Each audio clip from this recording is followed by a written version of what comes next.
El 27 de julio de 1656, en una sinagoga abarrotada de Ámsterdam, resonaron las palabras más terribles que una comunidad religiosa puede pronunciar. Un joven de 23 años escuchó en silencio mientras los ancianos lo maldecían de día y de noche, lo expulsaban del pueblo de Israel y declaraban que cualquiera que se acercara a él sería también condenado. Ese joven era Baruch Spinoza, y su crimen había sido pensar. ¿Qué ideas pueden ser tan peligrosas que una persona prefiera perder familia, amigos, seguridad económica y lugar en el mundo antes que renunciar a ellas? ¿Qué pensamientos pueden ser tan explosivos que, 3 siglos después, sigan transformando nuestra comprensión de Dios, la naturaleza, la mente humana y la libertad? Esta no es la historia de un mártir. Es la historia de algo mucho más fascinante, un hombre que descubrió secretos sobre la realidad tan profundos que cambió para siempre el curso del pensamiento occidental. Spinoza no buscaba provocar.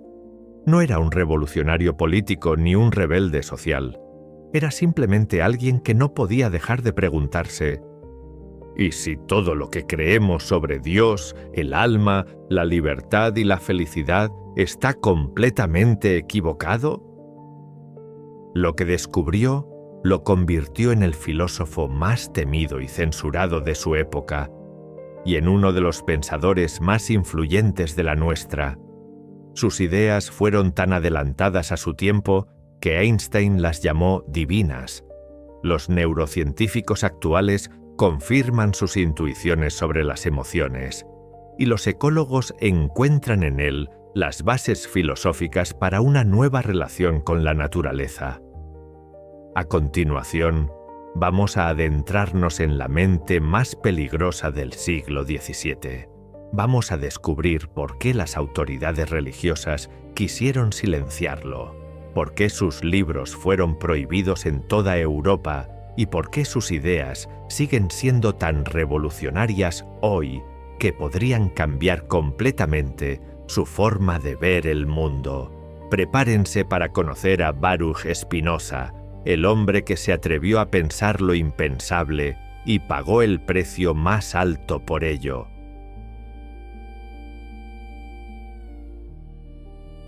Para entender a Spinoza, primero debemos situarnos en su época. Estamos en el siglo XVII, en los Países Bajos, durante lo que se conoce como el Siglo de Oro holandés. Holanda era entonces el país más tolerante de Europa, un refugio para perseguidos religiosos y políticos. Pero incluso en este oasis de relativa libertad había límites muy claros a lo que se podía pensar y decir. Baruch Spinoza nació el 24 de noviembre de 1632 en Ámsterdam, en el seno de una familia judía sefardí. Sus antepasados habían sido expulsados de España por los reyes católicos en 1492, habían pasado por Portugal y finalmente habían encontrado refugio en los Países Bajos. El apellido Spinoza es en realidad una adaptación del español Espinosa, posiblemente originario de alguna localidad castellana.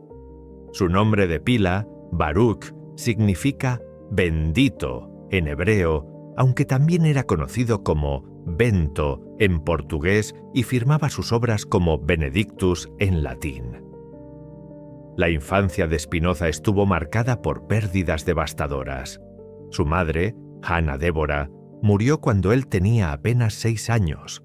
Posteriormente perdió a hermanos y finalmente a su padre Miguel cuando tenía 22 años.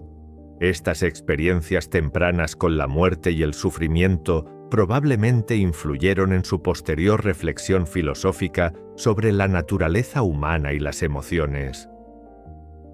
Spinoza recibió una educación judía tradicional en la escuela Talmud Torah de Ámsterdam, donde estudió la Torá, el Talmud y textos sagrados. Sin embargo, su mente inquieta no se conformó con la educación religiosa tradicional. A los 17 años tuvo que interrumpir sus estudios para ayudar en el negocio familiar de importación.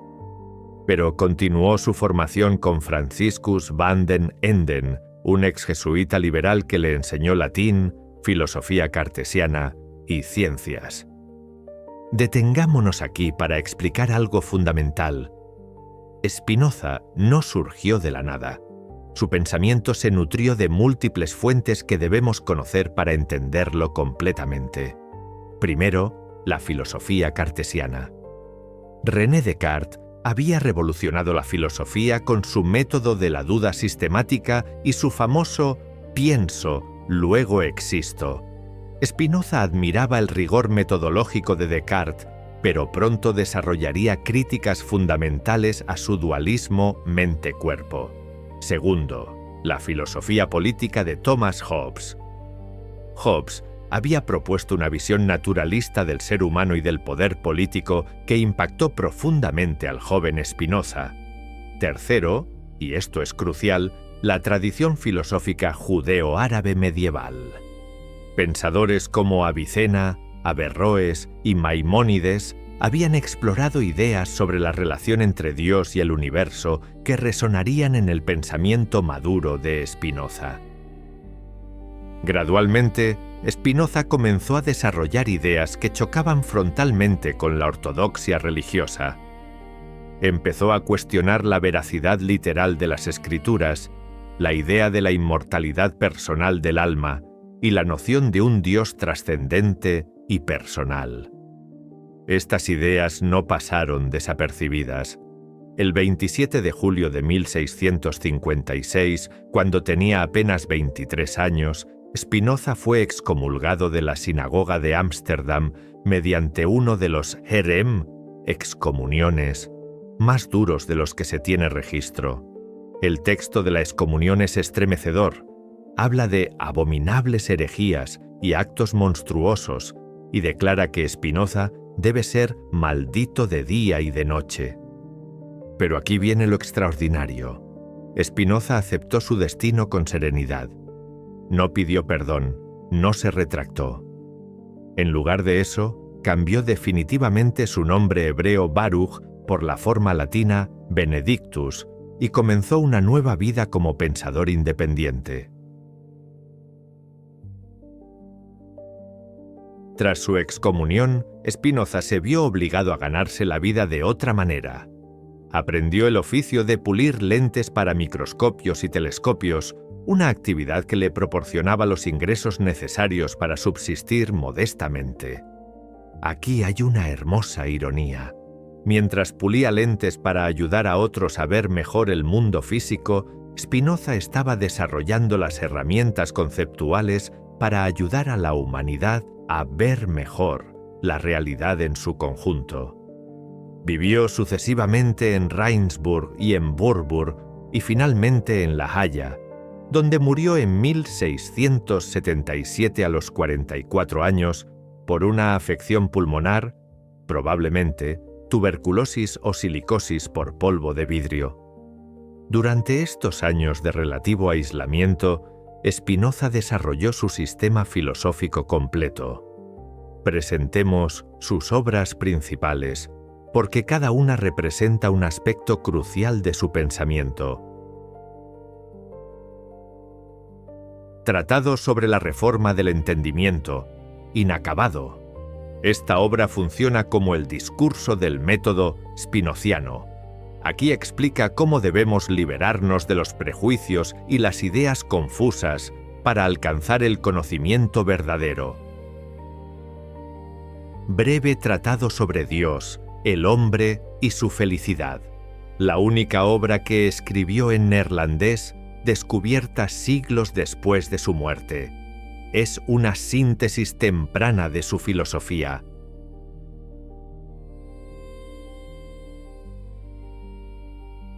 Principios de la filosofía cartesiana y pensamientos metafísicos, 1663. La única obra que publicó en vida bajo su nombre. Es un análisis crítico del sistema cartesiano.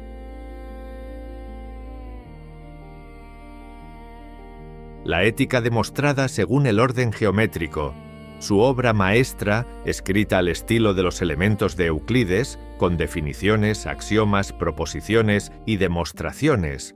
Aquí desarrolla su sistema completo. Tratado Teológico Político, 1670, publicado anónimamente, es un alegato revolucionario a favor de la libertad de pensamiento y la interpretación racional de la religión.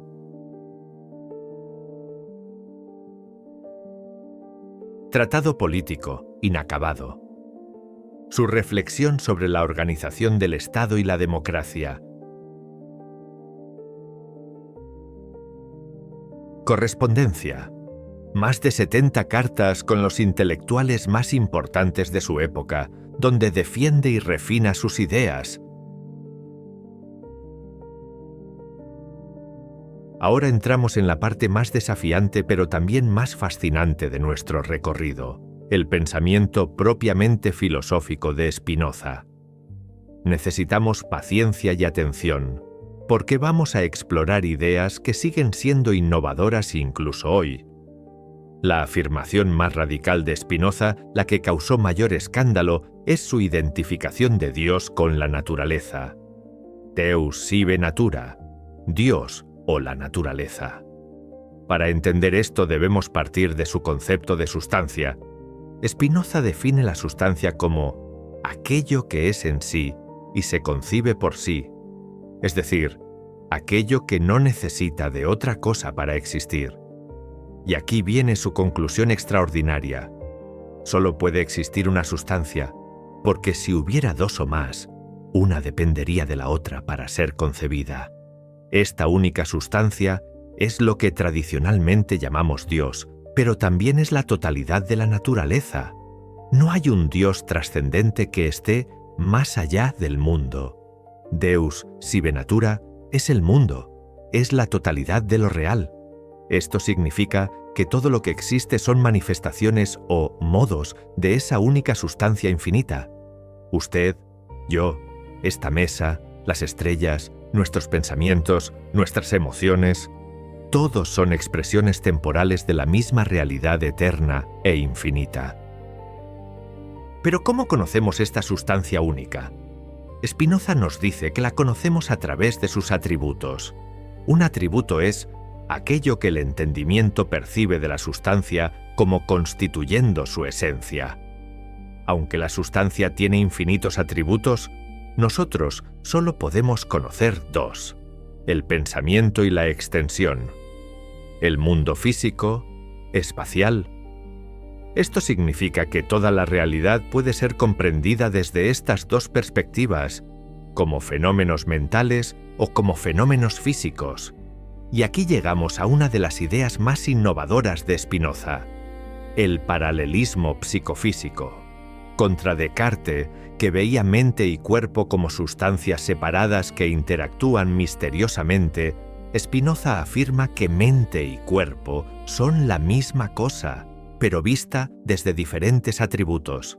Su ejemplo favorito es el siguiente: cuando decido mover mi brazo, no es que mi mente cause el movimiento de mi brazo. Más bien, decidir mover el brazo, descripción mental, y el brazo moviéndose, descripción física, son la misma realidad descrita desde dos perspectivas diferentes. Esto tiene implicaciones profundísimas que anticipan muchos desarrollos de la neurociencia contemporánea. Para Spinoza, todo en el universo ocurre por necesidad. Cada cosa es el efecto necesario de causas anteriores, en una cadena infinita de causación.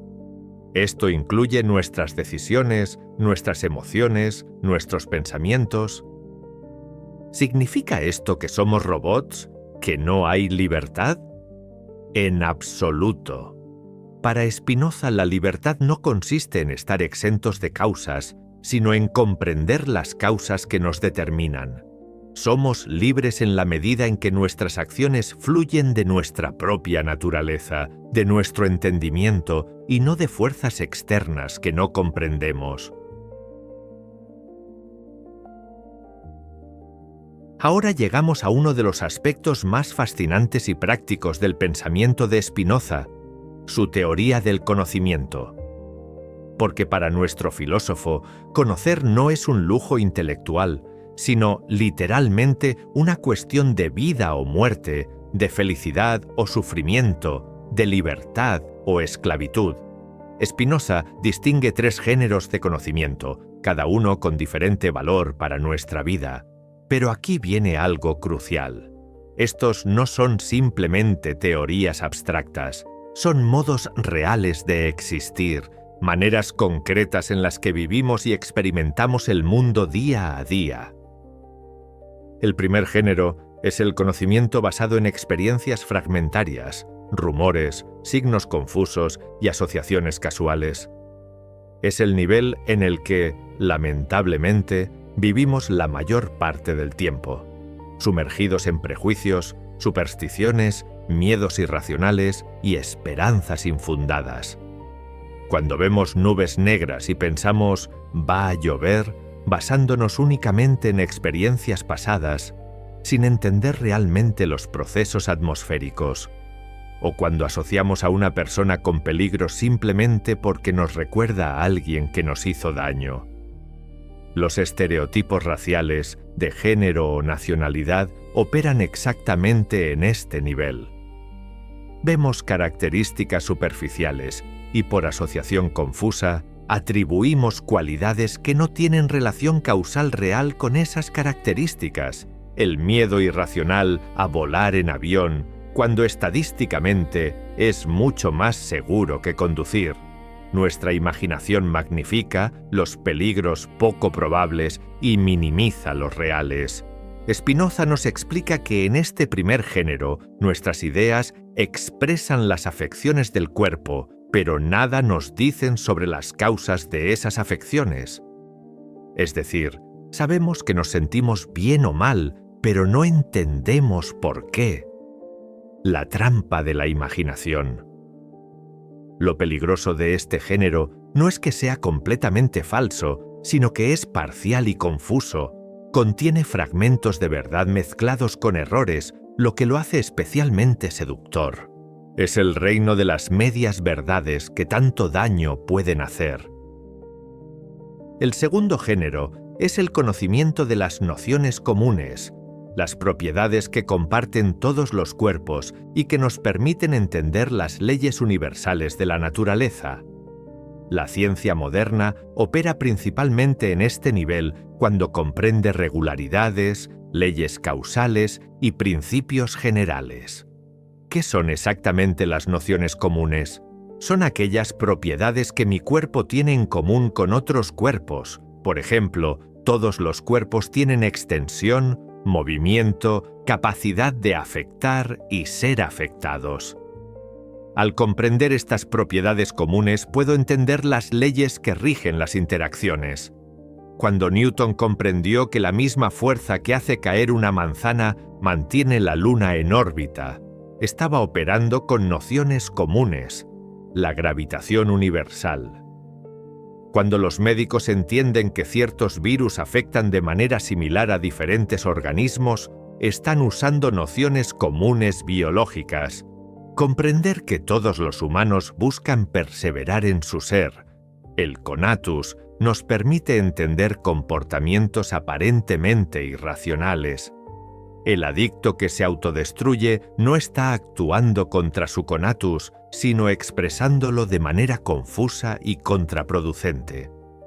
La gran diferencia con el primer género. Aquí ya no nos limitamos a registrar que algo ocurre. Comenzamos a entender por qué ocurre. Pasamos de la descripción a la explicación causal. Estos serían unos ejemplos prácticos de transición. Primer género.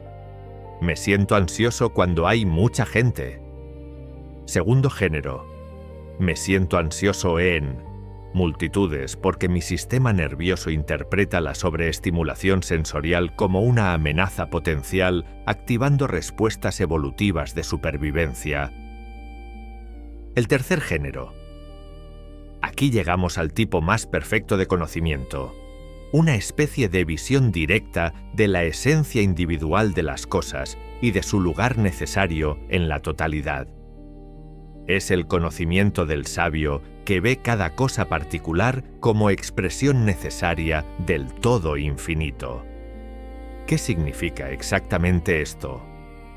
En el tercer género, no solo entendemos las leyes generales, como en el segundo, sino que comprendemos intuitivamente cómo cada cosa singular encaja perfectamente en el orden total de la naturaleza. Ejemplos existenciales más profundos.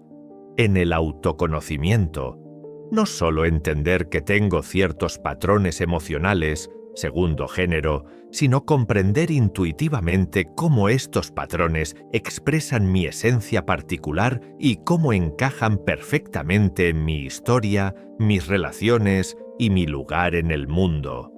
En las relaciones humanas, no solo es entender las dinámicas psicológicas generales del amor, segundo género, sino experimentar directamente cómo este amor particular con esta persona específica, en este momento concreto, es una expresión necesaria y perfecta de quién soy y de las fuerzas que nos componen. En la comprensión de la muerte, no solo es entender biológicamente por qué morimos, segundo género, sino experimentar intuitivamente que nuestra muerte particular es parte del flujo eterno de la vida, tan necesaria y perfecta como nuestro nacimiento. Lo extraordinario de esta teoría es que no es simplemente descriptiva, sino liberadora. Cada género superior nos da mayor libertad y mayor felicidad. En el primer género, somos esclavos de nuestras asociaciones confusas y miedos irracionales. Reaccionamos automáticamente a estímulos que no comprendemos. En el segundo género, comenzamos a ser libres porque entendemos las causas. Podemos anticipar, planificar, intervenir. La ciencia nos da poder sobre la naturaleza porque nos da comprensión. En el tercer género alcanzamos la máxima libertad porque comprendemos no solo las causas, sino la necesidad y perfección de todo lo que ocurre. Dejamos de luchar inútilmente contra lo inevitable y nos alineamos creativamente con el flujo de la realidad. Algo fundamental. Estos tres géneros no se excluyen mutuamente. En nuestra vida cotidiana operamos simultáneamente en los tres niveles.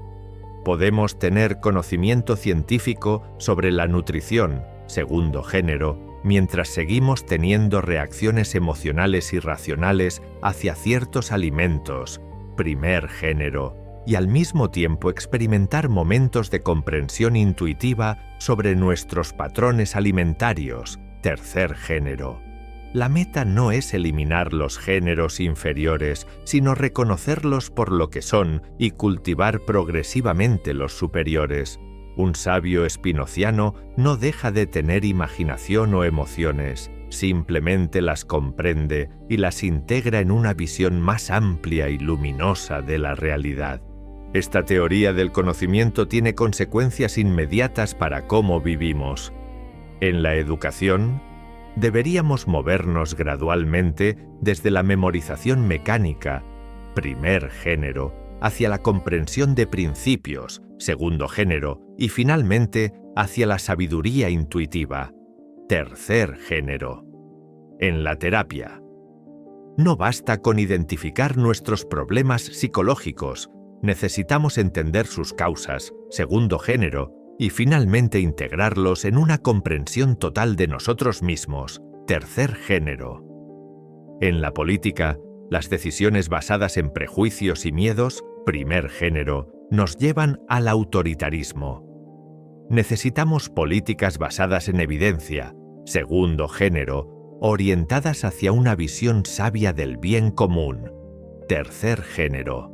Este es el regalo que Spinoza nos ofrece, un mapa preciso para movernos desde la confusión y el sufrimiento hacia la claridad y la alegría, desde la esclavitud hacia la libertad más auténtica. Una de las contribuciones más originales de Spinoza es su análisis de la vida emocional humana. Su punto de partida es el concepto de conatus. El conatus es el esfuerzo por el cual cada cosa trata de perseverar en su ser. Es el impulso fundamental de todo ser vivo, la tendencia a mantener y aumentar su existencia y su poder de actuar. En los humanos, el conatus se manifiesta como deseo cuando somos conscientes de él. Y aquí viene una afirmación revolucionaria: no deseamos algo porque sea bueno. Algo es bueno porque lo deseamos. De la interacción entre nuestro conatus y el mundo exterior surgen tres emociones fundamentales: la alegría, el paso de una perfección menor a una mayor, el aumento de nuestra potencia de actuar; la tristeza, el paso de una perfección mayor a una menor, la disminución de nuestra potencia; el deseo, el conatus mismo cuando somos conscientes de él. Todas las demás emociones son variaciones y combinaciones de estas tres básicas. Spinoza distingue entre pasiones, emociones pasivas, y acciones, emociones activas. Las pasiones son emociones causadas principalmente por factores externos. Las acciones son emociones que brotan de nuestra propia naturaleza.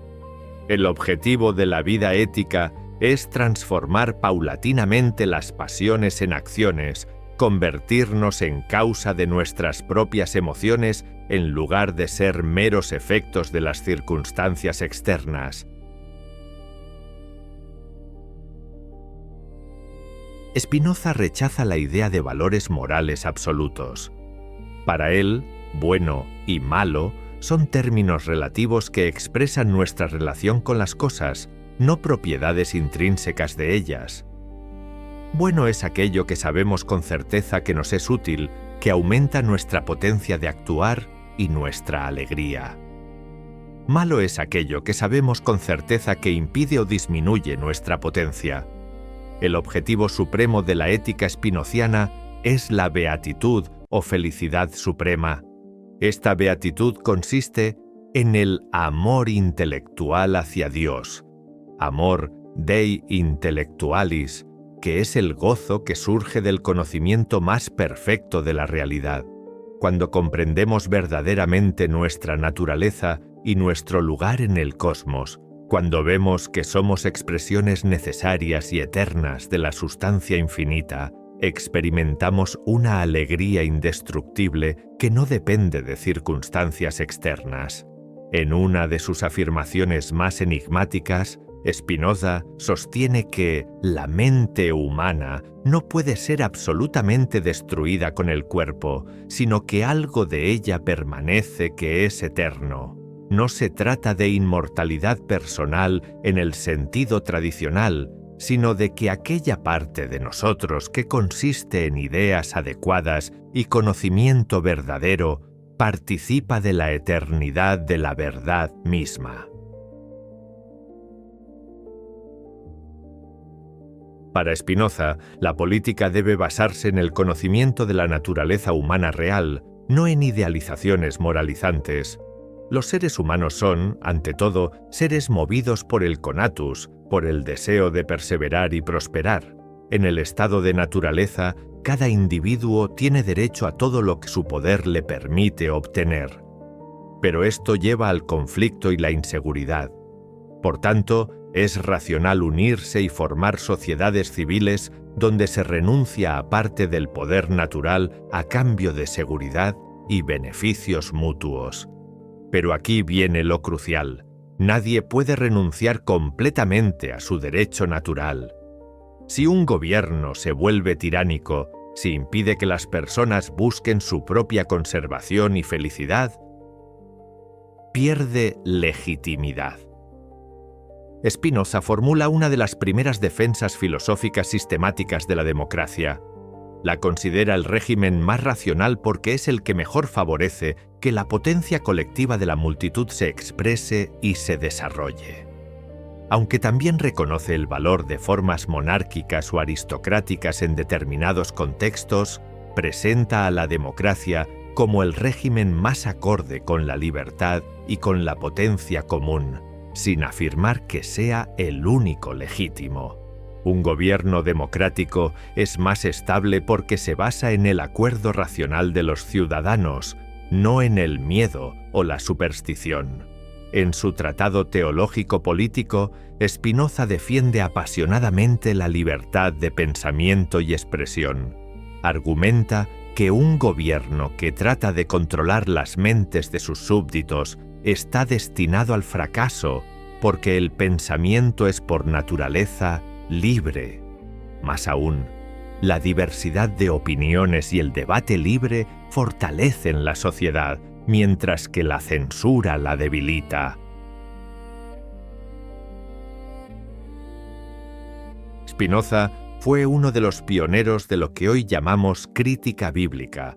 Propuso que las escrituras debían ser interpretadas usando los mismos métodos que aplicamos a cualquier documento histórico, analizando el contexto, el lenguaje, las intenciones del autor.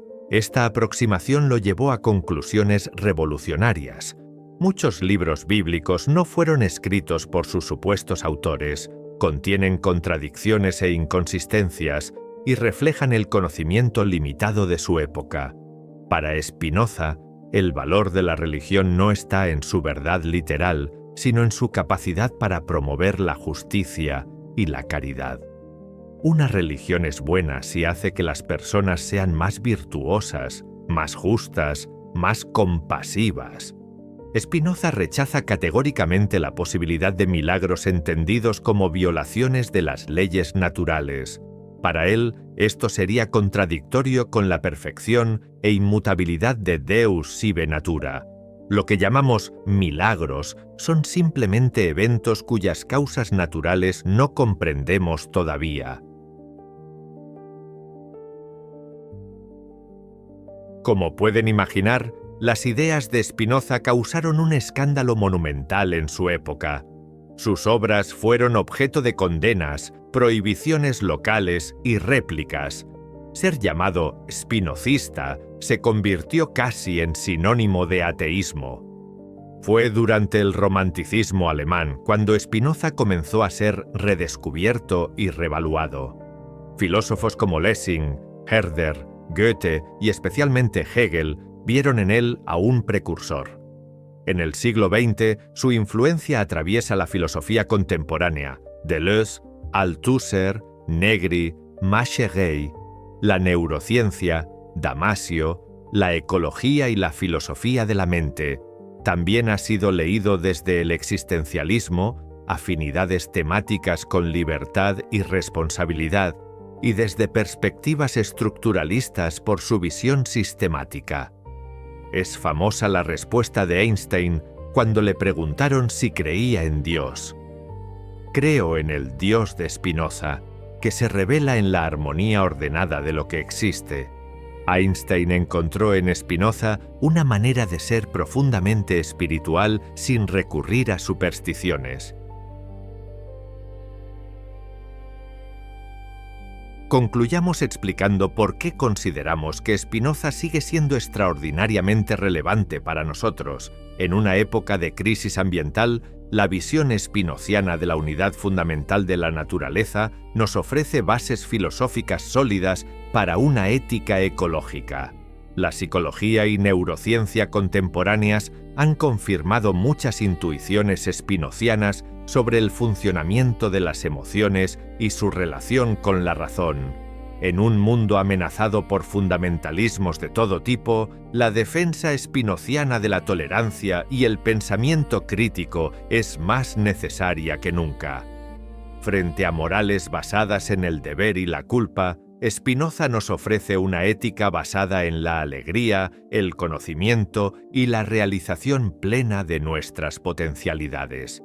Para quienes buscan sentido y trascendencia sin recurrir a creencias irracionales, Spinoza ofrece un camino: la experiencia de lo sagrado a través del conocimiento y el amor intelectual hacia la totalidad de lo real.